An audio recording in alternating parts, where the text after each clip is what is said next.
curious how this will be relevant. As am I.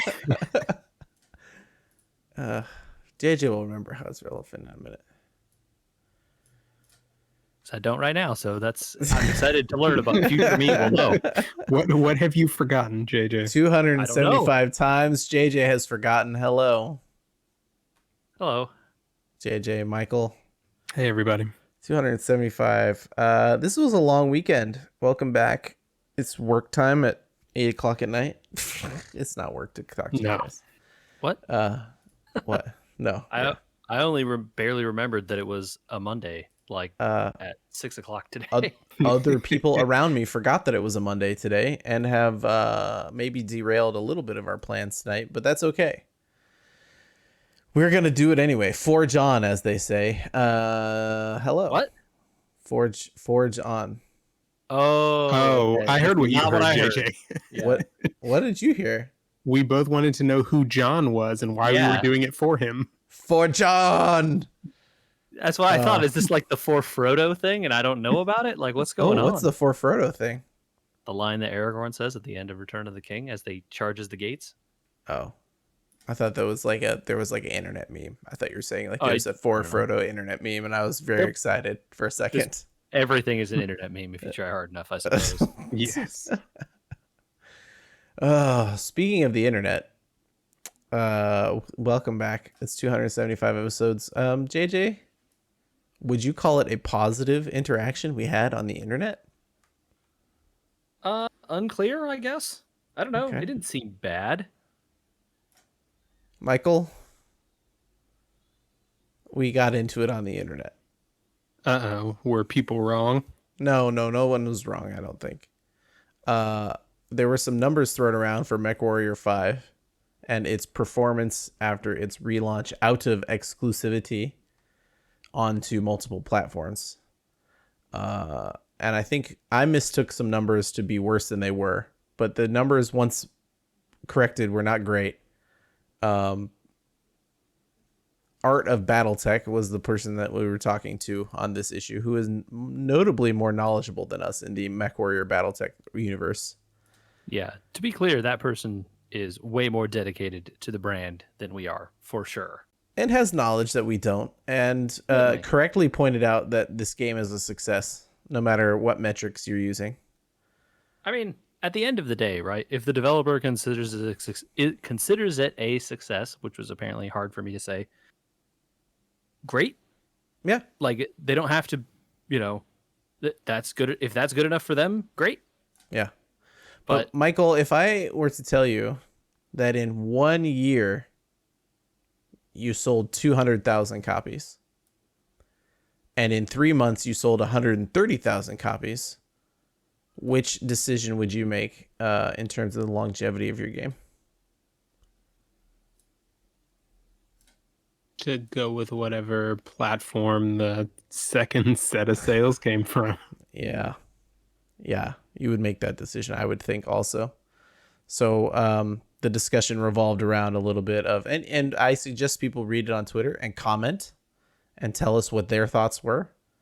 Because we're happy to engage on this kind of thing, because it's not a black and white, cut and dry situation. And I think that some people who are very ingrained in the industry have one opinion of whether or not something is good or not, because it makes them money. And other people, like JJ correctly pointed out, also notice that from outside of it, it doesn't look very good, actually. To the naked eye. And so you'd say, is this something worth watching? And it's a question of, and it's a question of not just the exclusivity agreement, right? Because they sell X number of copies during the exclusivity period, right? But we don't know what happened on the other end. Like, of course, maybe there was a check written for $50 million. Of course there was a check written. But probably not for $50 million, right? But that's because we don't know how much that check was versus, was it up front? Was it like day one? Was it after the fact? Like how any of this stuff is structured, no one has the full information except for the people working there, and they aren't going to say. No. And so everyone is sort of in the dark here and sort of like leaving to guesstimate. And, when the only thing we can look at is the numbers we do have, which is, the sales data that you can sort of figure out, offhandedly or what they announce. And it looks like it's selling quite a bit faster on this other platform. And it sort of makes you go like, well, if that was the case, how much faster would it have sold had you launched there originally? If right? it Because was, then yeah. And that was the platform of choice. I mean, remember they went through the having to refund people situation because it was during the Epic Games, we're going to buy everything and put it on our platform heyday. And they went through that, well, you told me it was going to be on Steam, I want a refund phase. I got to imagine there aren't too many people doing that. But you'd think it's you are less right than that it's not 10%, good. Right? Like less than 10%. Way less, probably, yeah. Especially considering it was Steam versus Epic, and people can just be like, well, I guess I'll just install it through the other platform. But the 200,000 day one sales that were a lot of them probably pre-order situations, right? I'm saying 200,000 because they said hundreds of thousands, and there's no way to know. Some people, this Art of Battletech person who's very nice. I don't want to say it, I don't want it to sound like I'm being negative. Yeah, or like we didn't get into a flame war here. We had a discussion on the internet. Yeah, that wasn't a good one, I think. Yeah. But they had a higher opinion of what hundreds of thousands could mean than I would have when I hear a very vague term, right? I feel like the way you announce, like if you're announcing a vague term, right? You say hundreds of thousands. That means 200,000 to me. It means 200. If you say 500,000, that could be anywhere from like 450 to like 599. Because otherwise you would say, 600 plus or 800 plus or a million, right? If you were that close, you would say, a million sales if you were at like 990. Well, very clearly they said 160,000 new sales on their relaunch, which was 22 point something million dollars. And, there's a cut there for both platforms, right? And how much that actually goes back to them and how much of it goes back to the people who actually made the game versus the publisher. And like all that stuff business is a giant mess. And so, all of that. And who is actually making the deal, right? Is it the people making the game? Do they make the deal, or does the publisher make the deal? And the publisher just takes the free money, and the game be damned. Yeah. So yeah, I don't know. It was interesting to hear other people's opinion because I think we have discussed on this podcast where I fall on this. So yeah, and I kind of fell in between the two areas of interest there, which was one was I think his or her, I guess, position was it's good for the publisher, the developer. Yours was it's bad for the customer. And I was like, well, I see both sides because it's great for them and it's bad for them, and both things can be true at the same time, without one person being wrong, really. Yeah, that was a good discussion. And if people have any thoughts about that, we're past the time of the Epic Game Store kind of coming out and buying up everything and making it exclusive, and I'd be curious to see. They are definitely still making exclusive deals all the time. So absolutely.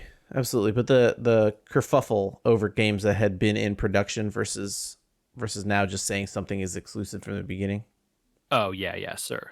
The deals are happening earlier in production as opposed to people waiting until like a week before the game is out and then going actually just getting Epic. If anybody had thoughts on that, they should email us because it was a fun discussion to have. Podcast at wewergamers.com. Speaking of the internet, the only place you can play this really, because the numbers would be too hard otherwise, fantasy football. Yes. It's back. And there have been some lineups flying around. Michael, Burrow's not going to get it done. You don't think so? Not in the long term? I think you're streaming a quarterback, bud. Let's talk about it. I might be, but that was really the only place in my draft where I really sort of got foiled on any of my plans was at QB. I think I think your strategy is not wrong in it waiting isn't. To take a QB till the later rounds. Late QBs are the way to win, right? Especially in a snake, right? In a snake for sure. I'm very strongly of that opinion. Late QBs are the way to win. If you're going to spend a bunch of money on so I'm starting to talk about auctions again, but in a snake, right, your position matters a lot, and there are a lot of QBs. Once you get past like the first couple, 2 or 3, highest level guys, kind of the rest of them are sort of like kind of interchangeable, right? Sure. You're not likely to get giant deviations from a pretty good level until you drop way down into the guys that are playing on like the Jets or teams that hand off. Yeah, like really, or teams that are just like truly awful and just can accomplish nothing, right? Yeah. So I think it's totally, depending on how big your league is, right? If it's a 10-team league, especially, like, look, who cares? There's way more than 10 good quarterbacks. Yep. Oh, mine's a 10-team league, so I was definitely not worried about that. There are a top 5, I would say, that will get you a consistent. Hold on. There are a top 5 that will get you a lot of points most weeks, but some weeks they will suffer because of a game plan situation. Mm-hmm. Then there's like a huge 10 quarterback middle round of like, they will get you a touchdown and mostly the points every week. And you have to be consistently expecting 16 points out of them and move on with your life. And that it might even be larger than 10 quarterbacks, but it's probably 10. So like you're out of the top 15, right? And you're in a 10-team league. You know what I mean? Mm-hmm. So and at that point, you have the option to play the defenses and be like, oh, okay, they're going to be playing against, this particularly stingy defense. Maybe I should swap to a different random replacement level dude who happens to be playing a less terrible matchup. Are you guys excited about your fantasy lineups at all at this point? Yeah, I'm pretty happy with all the rest of my lineup. We made, I think I told you guys about this offline, but we made an interesting change to one of the roster positions this year, which is to take the tight end slot and change it to a wide receiver / tight end spot. Huh. And the idea there was because there is such a sharp decline in the NFL in terms of the top, I'd say 3, maybe 4 tight ends and all of the others in terms of, talent and offensive scheme too, in a lot of cases, that it seemed like a good way to try and level out the playing field for people who didn't manage to grab one of those 2 or 3 top flight tight ends. It's an interesting choice, especially because you're totally right about the tight end position anyway. There's kind of like a tier 1 of guys, your Travis Kelce's, your George Kittle's, your Waller, and those kinds of guys. Yep.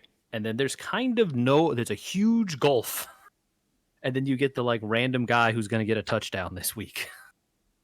And that's kind of it. There's like no other teams are really using consistently a tight end these days, or haven't been, at least as of last year.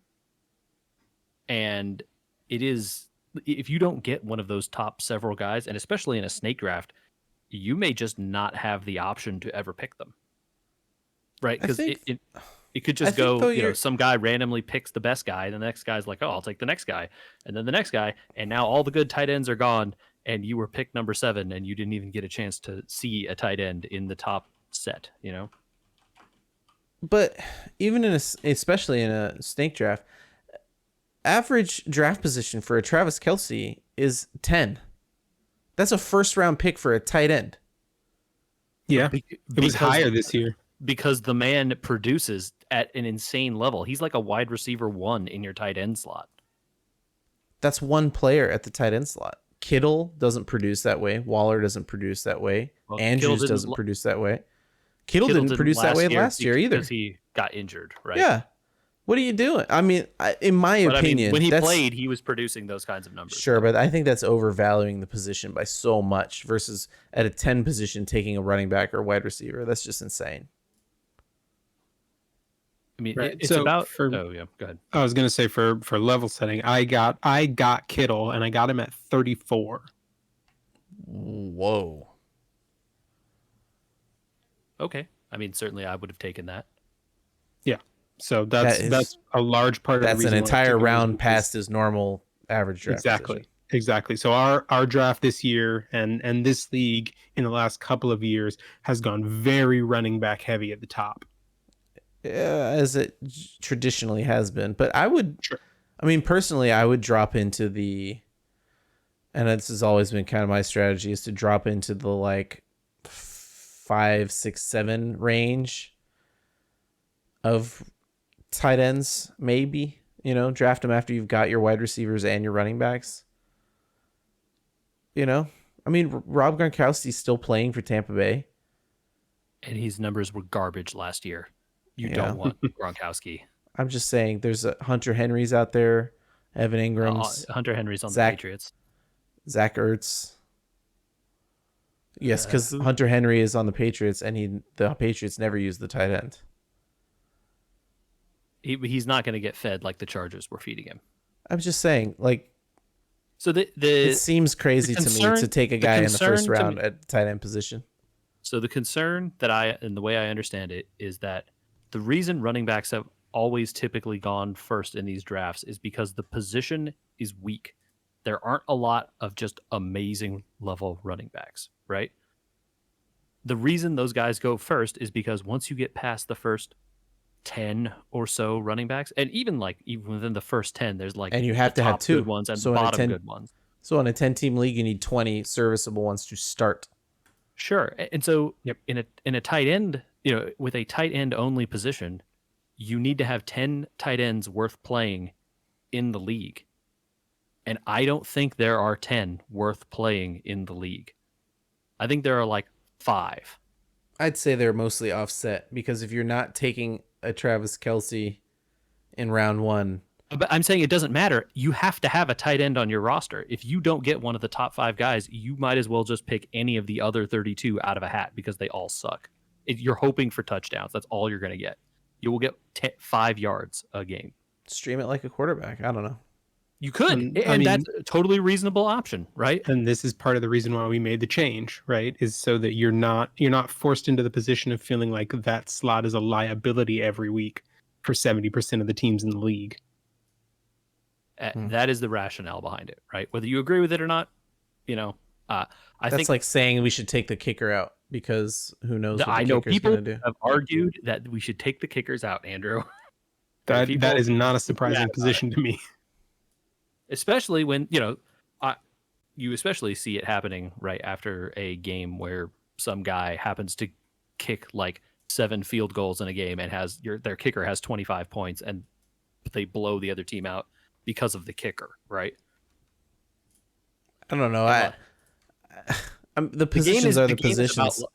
The game is about luck, and that is the luck aspect of the sport. That's not entirely true. I don't think. I see. So I disagree a little bit with that, and that's one of the reasons I started arguing with people about this, and one of the reasons I stopped playing fantasy football vehemently is like part of the skill of the game is taking into effect random chance. Like you saying, "Oh, we should make it even everywhere for everybody because it's hard for people to know who they should play," is part of the reason that some people are better at fantasy football and some people aren't. I'm not going to argue with you there. That's certainly part of playing the game. However, when multiple people in the league just get to feel bad for an entire season because they didn't get to pick a position, that sucks. And like, you can do it the same way. If you feel that there aren't enough good running backs to play, you could just play 1 running back instead of 2, right, on every team. The game allows you to be flexible for a reason, and if people aren't enjoying it, you should change it so that they do enjoy it. And that's my take. It's fair too.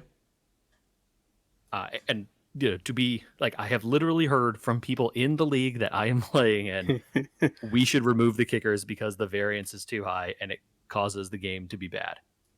Right, like it removes the skill of the game when someone can randomly get 30 points from their kicker. And, people argued whatever way, and we didn't end up doing it, but there were certainly people that were in favor of that. I gotta ask JJ, were there any auction shenanigans this year in your draft? I think there are always some shenanigans in the auction, and I really wish more people would play auctions. They are so much more fun than snakes. I think that is the thing that I enjoy about being in that league. In an auction, right, you have the capability to get any player. You could fill your team with, first round pick guys if you were somehow able to strategize that and your league mates were dumb and let you buy the people for cheap. But do you really want to have, pick one on your team? You can make it happen, right? And that's the exciting part. So I also ended up with Travis Kelsey, although I think I way overpaid for him, and it kind of then crippled a bunch of my further players. The equivalent of taking him in the first round then bit into my budget, and as a result, I ended up getting some okay wide receivers, and I like my quarterback, but my running backs are decimated. I'm lucky to have some RB2s here. I don't really have a starting running back. Oh no, that's not true. I do, but Chris Carson on the Seattle Seahawks is an okay starting running back. I wouldn't say he's the top tier kind of guy. Some people say your league isn't won at the draft. I kind of see the point in that of okay, well, let's say you drafted bad on your running backs. You just really need to be paying attention to the wire for the first couple weeks to grab people. Totally. But true. Yep. You can cripple yourself, especially in these types of drafts of Yep. So you are totally right, Andrew. I can't recover this, Yeah, you were totally right in that it is not won on the draft, but it certainly can be lost. Yes, absolutely. That is what I was going to say. And yeah, good point.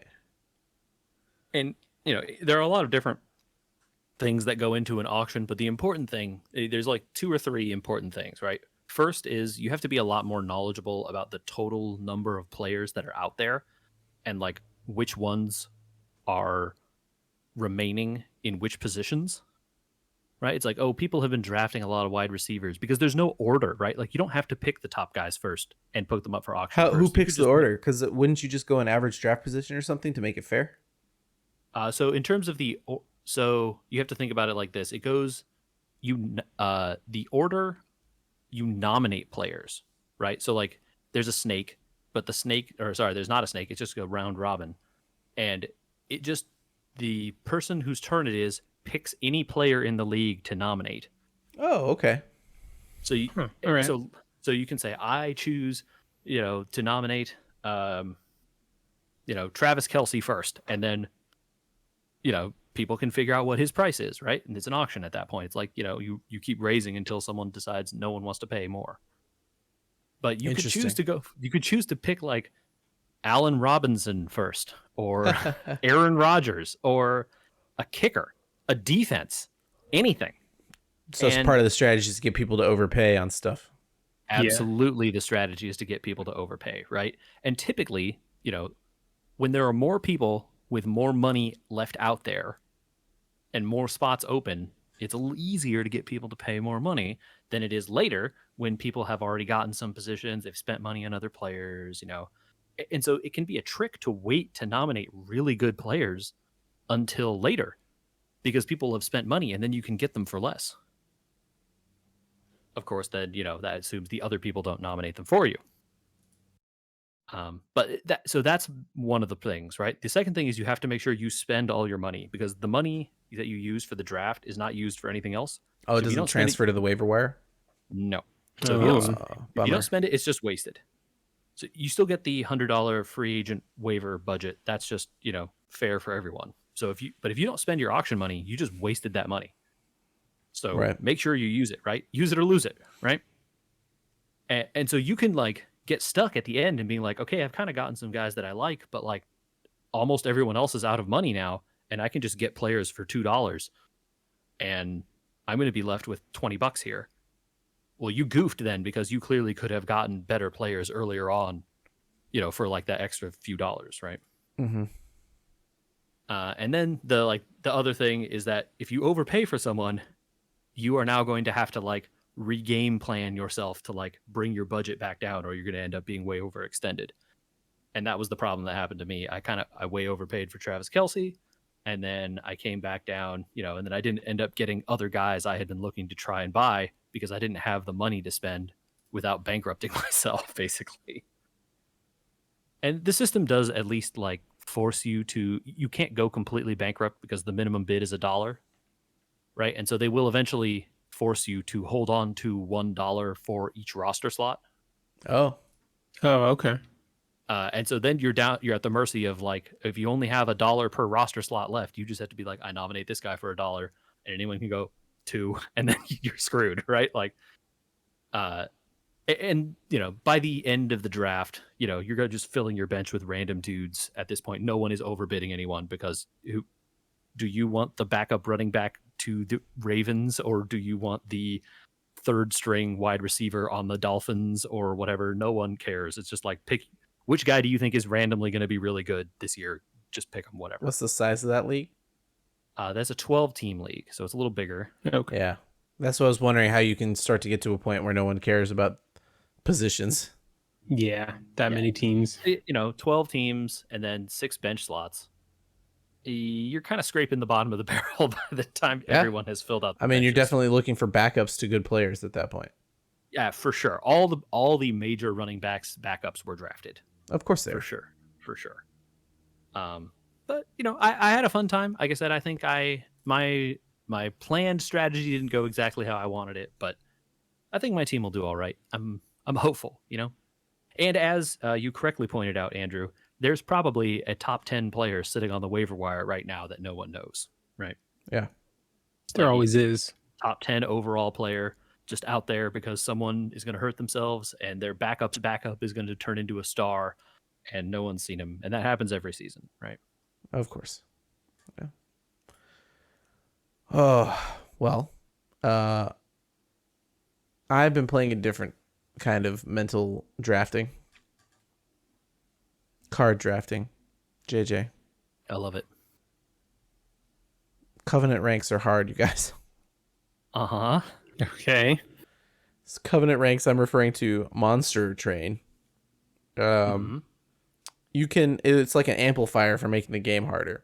You start the first one and it makes everybody have more health, and you start the second one, they start adding junk cards to your deck.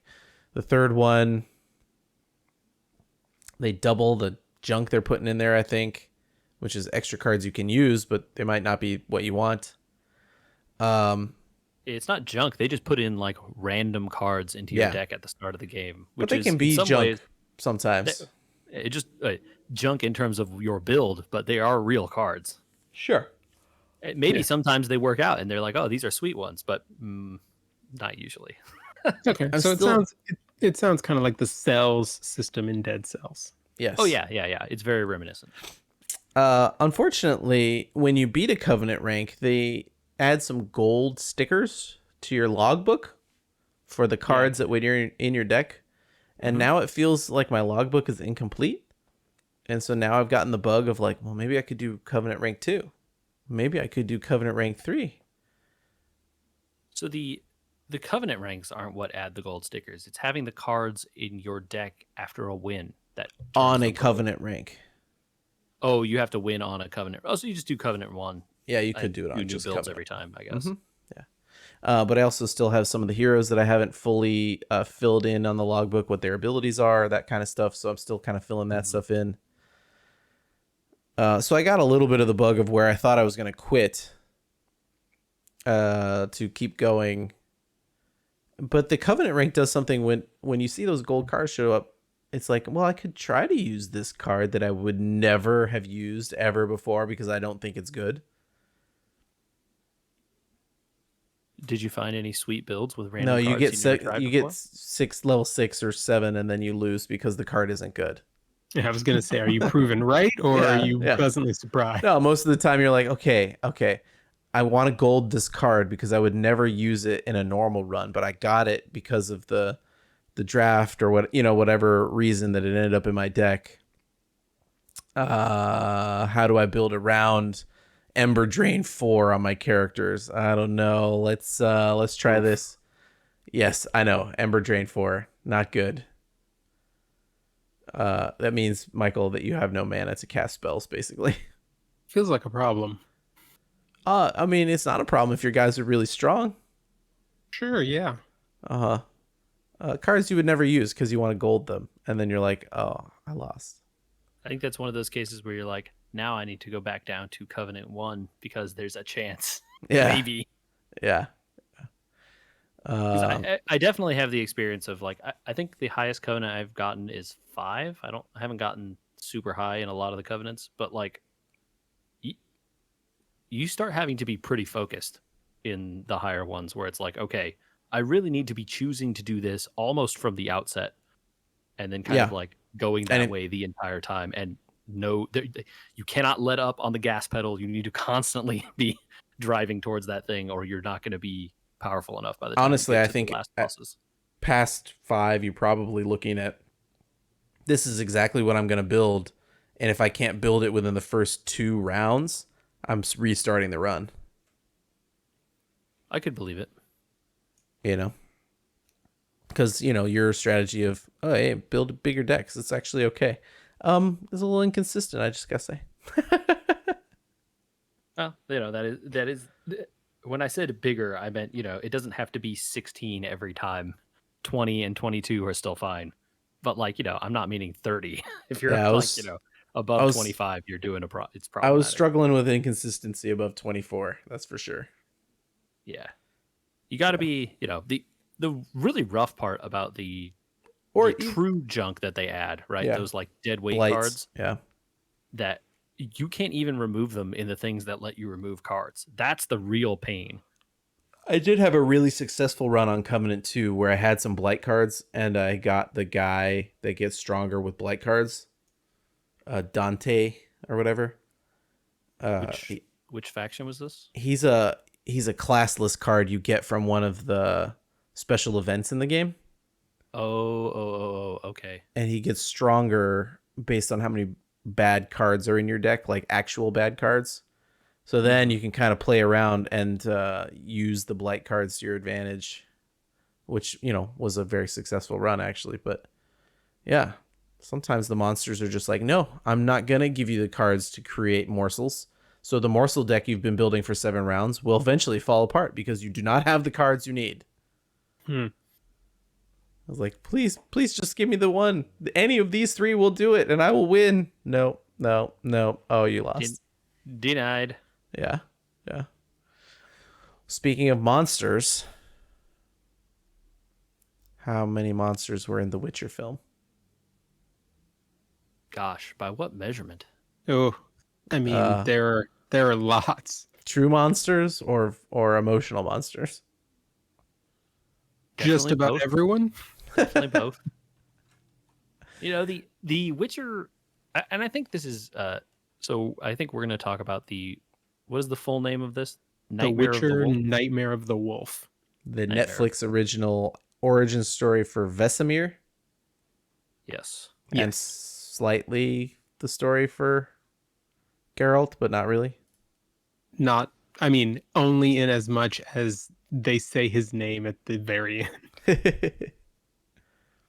Yeah. I think so. We're going to talk about this show here a little bit, I think. But I wanted to say up top that the Witcher series and the TV, the live action show does this as well. They make a pretty good argument for man is the true monster in a lot of instances. Yes. Yes, they do. Okay, and so with that being said, that's the spoiler warning. Man, the true monster. The true monster Michael, train. How did you enjoy it? I really liked this. I liked that it was a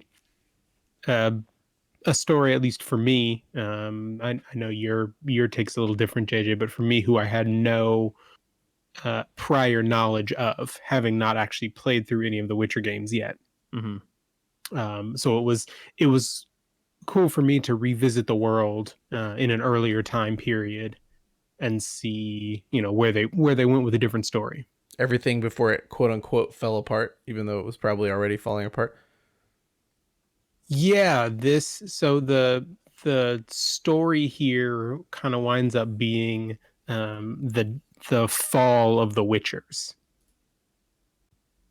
Yeah, and that is definitely not something that was depicted in the games. So I Oh, okay. certainly So it's just stuff didn't you heard remember about. it from that. I knew some of the lore around this from the books, but not necessarily direct. The books didn't even, or the ones I've read anyway, which I haven't read all of them, haven't described this series of events directly. Vesemir's been around though. I remember playing his Yes. card Yes. in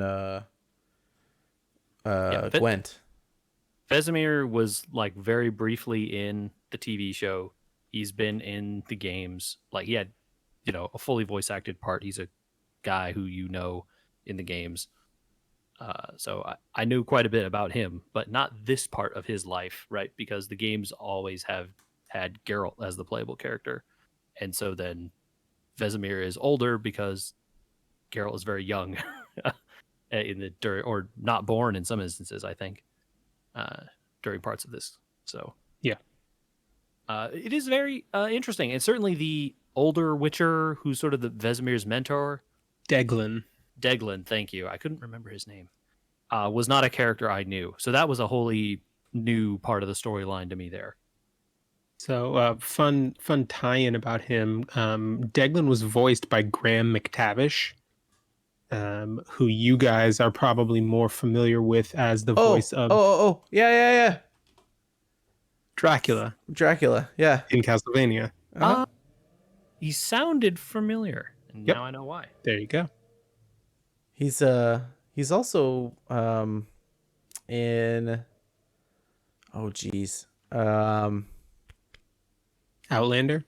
no, he's in the Hobbit movies. He's Dwalin. Yes, he is. Oh, okay, sure. God, those movies are bad. I know, but it doesn't help that I just knew the. No, that's cool though. was I in like. Yeah. Hey man, I don't remember go for it. I don't remember where I picked up on him. I really Mentally. liked Dracula in those Castlevania shows, so I think that's awesome because Dracula was one of the good parts of that first season for sure. Oh, absolutely. So I guess what else do I want to say about this? Do we want to go full spoiler mode here and talk about like the plot and stuff, or do we want to talk more generally? Go for it. Whatever you feel like you need to talk about. Why don't we start a little more generally, and we'll see where that gets us. Okay. Michael, do you understand how magic works in this world? It's tied to chaos? ? Mm-hmm. That seemed to come up frequently. It feels like there are sort of two sides to magic in the world. There's the magic that mages use, and there is the magic that the witchers use. And as I understand it, they're kind of like two sides of the same coin. I think where the sorceress makes that analogy earlier on in this show, right? She talks about how like, oh, you're using the corrupted magic or something. Just exactly. Yeah. Yeah. So I'm like, it's interesting to me because I know a bunch more about magic because of the games touch on it very directly, and do they talk about it more? Certainly, Witcher 3 talks pretty directly about it. Well, if you're reading all the lore in that game, it talks very directly about how magic works and where it came from and why the world is the way it is. And I don't know that that's necessarily canon in this show or the Netflix show, right? Because they haven't really talked about that stuff. But it is interesting to hear that, like, 'cause the description the description does follow what I thought I knew, right? It's not that it's like wholly wrong from that, but it was a way I had never thought about it before. And because the stuff that I always understood, right, was that witchers were mutations, and they talk about that in this, right? You see the process of becoming a witcher. Man, it's brutal. It was implied that it was pretty brutal. They show you, so as part of this, Andy, without going too much into it, they show you get flashbacks to Vesemir's childhood and how he came to be in training as a Witcher trainee, and you see him go through the trials, and it is very cutthroat. Yeah, that was kind of implied. Yeah, this I think even does a more brutal job of showing it than I was led to believe the thing was, right? Oh, yeah. They train them, they do all this work training and making sure they're fit, and they know all this monster knowledge, and they have all these skills as sword fighters and acrobats and all this stuff. But then they take these potions to like that cause the mutations, and like just a bunch of them die. You see them carrying these kids out in carts. It's awful. Yep. Yeah. Yeah, I think all of that was relatively implied from watching The Witcher. Yeah, it's not just implied anymore. Okay. Right. It is extremely unimplied. And so I had always thought that like, oh, that mutation process is what gave him the magic powers, right? Oh, he could, shoot fire out of his hands and do magic stuff with people's minds and stuff because of those mutations, because magic, right? Sure. And so it was interesting for me to hear the sorcerers go, oh, well, you're just using the same magic I'm using, but it's corrupted somehow because of mutations. That was interesting to me to hear that explanation.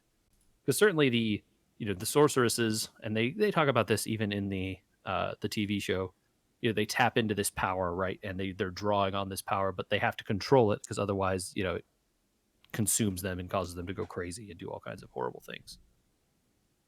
And so it was just interesting to see a very clearly a very powerful sorceress, talking to a witcher who I always had the impression was like less powerful than a sorceress, but maybe not.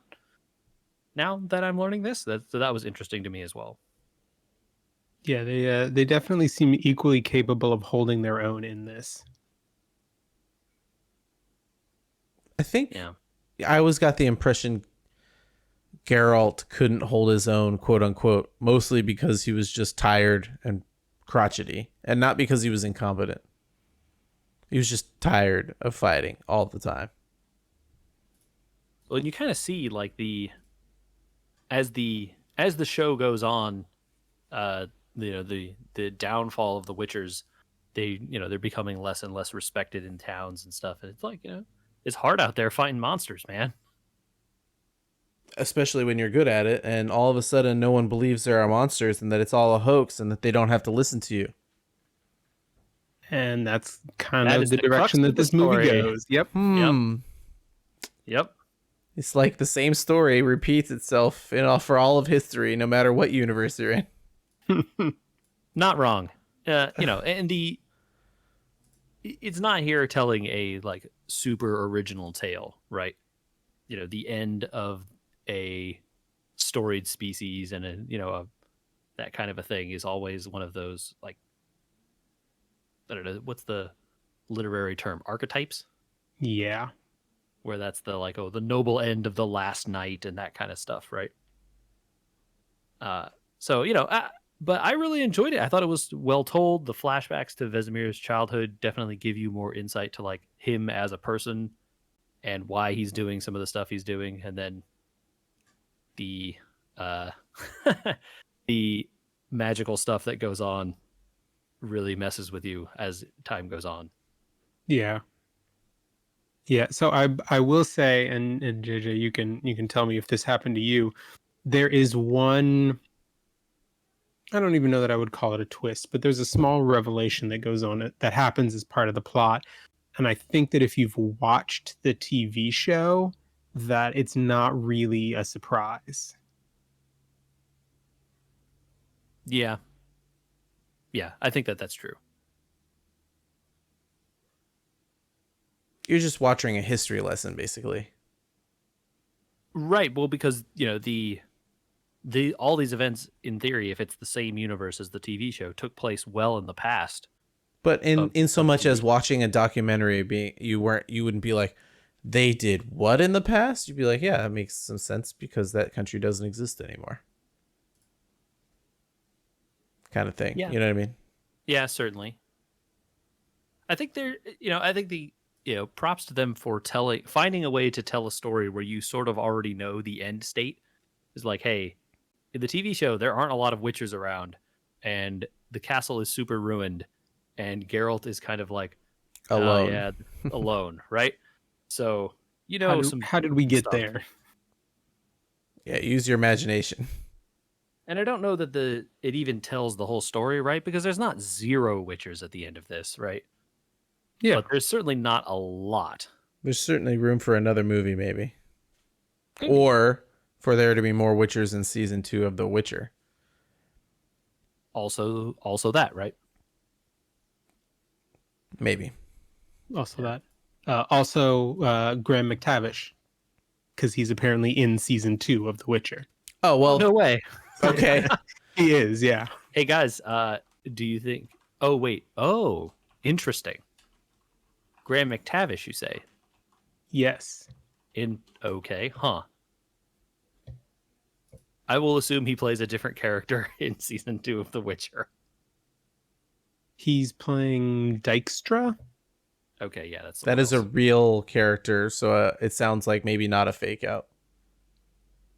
No, this is that. I know who Dijkstra is in terms of the lore. That's someone else. Dijkstra is from the Nordic faction, right? Isn't he? I don't remember which faction. There are so many countries in those books, man. It is impossible. He's not from Nilfgaard. That's what I know. No, he's not from Nilfgaard. I'm pretty sure he's a purple card. Maybe not. Maybe he's a blue card. Oh, you're talking about in terms of the... I'm trying to remember, because I know Gwent. most of the names from Gwent. I'm trying to remember which name he was in Gwent. My guess is he's a Northern Realms card and not a... What's the other faction? What was... Redania. He's from Redania. Okay, yeah. Redania. So Okay. that's going to be a Northern Realms card, probably. Yeah. Okay, so he's not the... What's the Norse faction? Shoot. They're the ones that didn't show up. What's her name's mother was married to. Skellige. Yes. No. So we haven't seen them at all yet in the Witcher franchise. Correct. Yeah. There's a whole nother set of countries out there, Michael, that you haven't seen yet. Bring it on. Yeah. Basically Vikings. Yeah. And Scottish Vikings. Scottish Vikings, yes. Okay. Basically. Yeah. So I think this was a cool show, and it was really, I think, well animated. Was it intentionally anime? I think it was everything coming out of Netflix is intentionally anime. So and it was billed that way. JJ, it's billed as a Netflix anime film. All of their films recently, almost all of them in this genre of for adults, are animated this direction because they use the same couple studios for all these films. I was going to say I bet it was done by an anime studio, and I didn't look at the end, so I feel a little bad about that. But They have I can't remember the name of the studio, but the studio that did Dracula and a couple other of those is almost like a publisher for them, where they go out and they find even more anime studios to work under them and create this stuff. And they just sort of have that in their pocket for whenever they need to make these films. They make them really fast that way. Interesting. Yeah. I guess if you get multiple studios working together on stuff, you can make it quicker. Yeah, and Netflix is wanting of a quality, but not the most quality, right? It doesn't have to be a Studio Ghibli hand drawn everything. Right. Yeah. Certainly. Although that is actually what it put me in the mind of most was Howl's Moving Castle. Oh, the least Ghibli film. Well, there you go. It definitely is that's also this world, right? The world of The Witcher is all about haunting landscape dotted by single decrepit tree and bleak misery because life is pain kind of stuff. So it is easy to do the sweeping vista shot with the dead guy being picked at by crows, and it looks cinematic and also fits the theme very well, right? Yeah. How long before they make a Diablo movie? Gosh. Yeah, who knows, man? I don't know that Netflix wants to be associated with Blizzard these days. It's also funny because Activision bought a TV studio that I think is now defunct. Womp womp. Because Activision was like, we got all these franchises, and they bought a bunch of studios to make World of Warcraft shows and Call of Duty shows and Skyland. They made one Skylander cartoon, and I think they went under. Well, they made that World of Warcraft movie, and yikes. Legendary helped make that movie though, so. Oh, okay. So that was still under, not under them completely. Yeah. I don't know. I shouldn't laugh because that means some people lost their jobs, but it was so many years ago now that I think it's funny. I think this show is worth a watch. I don't know that it will have like supreme significance to the TV show starring Henry Cavill. How about this question? My wife watches the Henry Cavill TV show. Do I need to force her to watch this? How does she do with gratuitous gore? We watched Invincible together. Okay. What about this isn't quite that level. But also like spoilers for Invincible? Yeah. But what about so Invincible has a lot of gore, but also it's telling like a specific kind of a story. What about like just gross body horrors stuff? Not into that. Yeah, then maybe not. There is a decent amount of that here. Okay. Yeah. But as long as it's not like I'm going to have to explain this movie, Vesemir, and all that stuff. No. Doubtful. All right. Gotcha. Especially like you even saw it in the TV show. Some of those monsters are gross, dude. Yeah, they're really not gross looking. Yeah, they're pretty. And there are a good number. There are a good number of weird looking monsters in this that are gross. Oh yeah. They probably used this to make some of the stuff that they won't make for the show. Right? Like they made a Striga for the show. Right. And that's probably as bad as it's going to get. Mm-hmm. I mean, it depends what direction they choose to go with the show. There's a lot of weird stuff out there, man. And you certainly see a breadth of weird stuff in this for sure. Sure. Including like some real interesting stuff, I guess I will say. Oh no. What was that? It's like a Nah, I'm just not even going to talk about it. I'm not gonna, Andrew, you watch it and you decide. I don't think your wife needs to see it, though. All right. My plans got derailed, so we will catch up on that next week. We will also... you know what? No, first... No, well, let's say it first. Next week will be rebuild of Evangelion 1.0, you are, parentheses, not, parentheses, alone. Sure, yeah. I'll watch that for next week. Okay. We're going to do it. And I'll have caught up on The Witcher by then. But, so for people following along, rebuild Evangelion 2007's Evangelion 1.0. Because most of you have Amazon Prime. It's on there for free. If you have Prime, which is not free. You are not alone. Which is somewhat of a retelling, I think, right? Yes, I've got thoughts. I think that is intentional. So yeah. All right. You got to hold them. Understanding the description of the movie under the thing talks about, stuff that I think we know and have seen through the show. So okay. Yes. I want to close on a quick. It's not even a game, but JJ, you have strong opinions about a type of music, and I want people to hear them because I think it's funny. Okay. Michael Sean, friend of the pod, Sean from Stanford Football. And I and JJ were having a discussion. Now I know what we're talking about Toto's Africa, in which Weezer's cover of Toto's Africa was mentioned. To which JJ responded, "What a garbage song." There we go. There it is. The cover or the song in general? The cover. The song is fine. Toto's Africa is a classic. I don't hate it. It's not my favorite Toto song, but it's fine. Perfectly serviceable. The cover is so awful. Why are Weezer still playing music? Do they even care about musicianship? Like, what are they doing, man?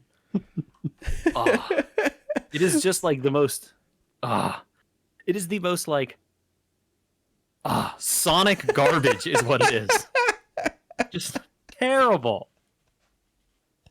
I already didn't like Weezer to start with, so I'm kind of like predisposed to not have a good opinion of stuff they're putting out. Wherein I think there are Weezer songs that I do like. Yeah, and like reasonable people can have a disagreement. Like I like some of the very early Weezer songs, okay, and that's about it, and basically nothing else. And there's obviously runs the gamut. They're still popular for reasons that baffle me completely, but because God bless people, right? Old bands keep making music for the people that like them, man. The Rolling Stones. Oh shit! I shouldn't have said the Rolling Stones. Anyway, rip on that to the drummer. Yeah. Anyway, that era of music is still making music. Certainly, and I won't begrudge people who like them. I just think in this instance, do better. I mean, they've made so much other music. Why are you guys covering Africa? What are you doing? What are you doing? Why what not? Are you doing? JJ, I want you to know something. I'm going to say it here live for you to see what you think. Okay. Africa was nominated for Alternative Rock Song of the Year. That's Weezer song? In 2019. Are there no other alternative rock songs being made? I mean, I guess, there aren't a ton of rock music coming out these days like there used to be, right? No, not in the same way. Oh, my God. Have we fallen so low that, like, Board Rivers Cuomo is what we get, and that's the song of the year? Like, oh, man, Board Rivers Cuomo. That's what I want to hear. I don't dislike the song that much. I think Toto's Africa is better. But like if Weezer's Africa came on, I would not demonize it in this way. But I think it's so funny, Michael. You had to hear it. Oh God. Stick around for the spicy music takes, friends. So in that vein, I had you listen to "The Land Down Under" by the Red Jumpsuit Apparatus before this. Mm-hmm. To see what your thoughts would be on the famous Land Down Under redone by the not so famous Red Jumpsuit Apparatus. How did they do, JJ? I mean, did they live up to the Men at Work? I didn't. I purposely didn't pick a song where it was like, and this band redid Michael Jackson, because you just be like, well, Michael Jackson's is better. There's never a chance that I'm ever gonna get it right on that one. But so I think this is a case where I don't like the alternative rock cover of non-alternative rock song. Oh, you're not a pop goes punk kind of guy. No, not generally. Where do you land on that, Michael? It just depends on how it's done. So it's case by case. I don't hate this cover as much as I hate that Weezer's Africa. But I didn't particularly like this, but I didn't hate it, right? Okay. It was fine. Michael, where do you land on "The Land Down Under" by Men at Work? It puts me in mind of what's the band? Yellow Card. Oh, yeah, a little bit. They're kind of like this. They're musical siblings in age, right? Like, they're of a time together. Yeah, it's just got that same the musical style has that same feel to it. Sure, but you like Yellow Card. That's not fair. Yeah, I think the original song by Men at Work is also perfectly fine. Well, of course it is. It's in so much as Toto's is a classic, so is that. Yes, exactly. I would put them in different camps, though, just because I think Toto better than this. I think "Land Down Under" is kind of a campy song. Oh yeah, and Toto's Africa is not a campy song. Not in the same way. They meant it intentionally to be not campy, whereas Men at Work may have. Yeah, I think the original was just more tongue-in-cheek intentionally. It's so hard to know because of the 80s whether people were being campy or just bad. There's also that. But true. yeah, I think Toto were more sincere with their desire to tell you about Africa than the Men at Work were to tell you about the Land Down Under. Oh god. Okay. That was calculated, by the way, that I picked 2 songs to talk about today. It was a good choice. That were both land-based songs that were both okay. Should we do this again? I think we should. If you think we should do this again, to torture me. well, I'm sure Michael will start to chime in at some point when I offend him with somebody's covers. Yeah. Just make new music. Don't cover people. Nope. Solving No, problems. I absolutely vehemently disagree with that because this has been an enjoyable part of my day and I don't want to miss it. Yeah. I mean, you want to set me off with a cover talk, Alien Ant Farm covering Michael Jackson. I said that at the beginning because that was the first one. I knew it. I knew that's the one that I was going to talk about when I said Michael Jackson, right? Yeah. I think everyone can agree that was not a good cover. It's a fine... Here's the problem. What are you going to do better? You're not.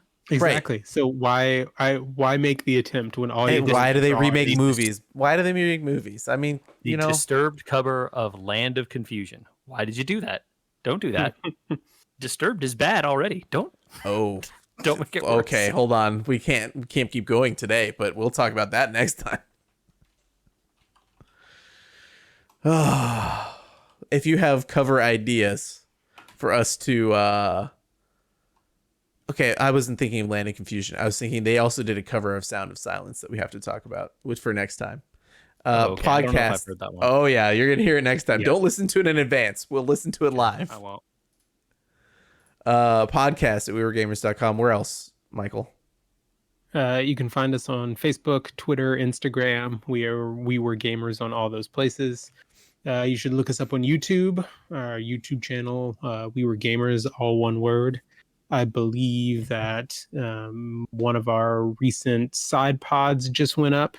Oh yes, Subspace finally went up. It was a little late because I changed the audio visualizer to not take 12 hours, and I also changed it. JJ, we have to do a what do you call it? Info session where I show you how I changed it to work 1,000% better. I love that.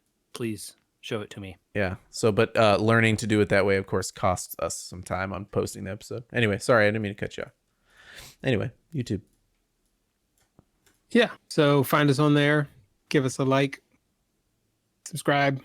And follow us next week for Rebuild Evangelion 1.0. You are not alone. It's time to get back in the robot. Michael. Yeah. Don't get out of the robot, Michael. Oh no, I am strapped in. My head is under the LCL. Oh. Nice.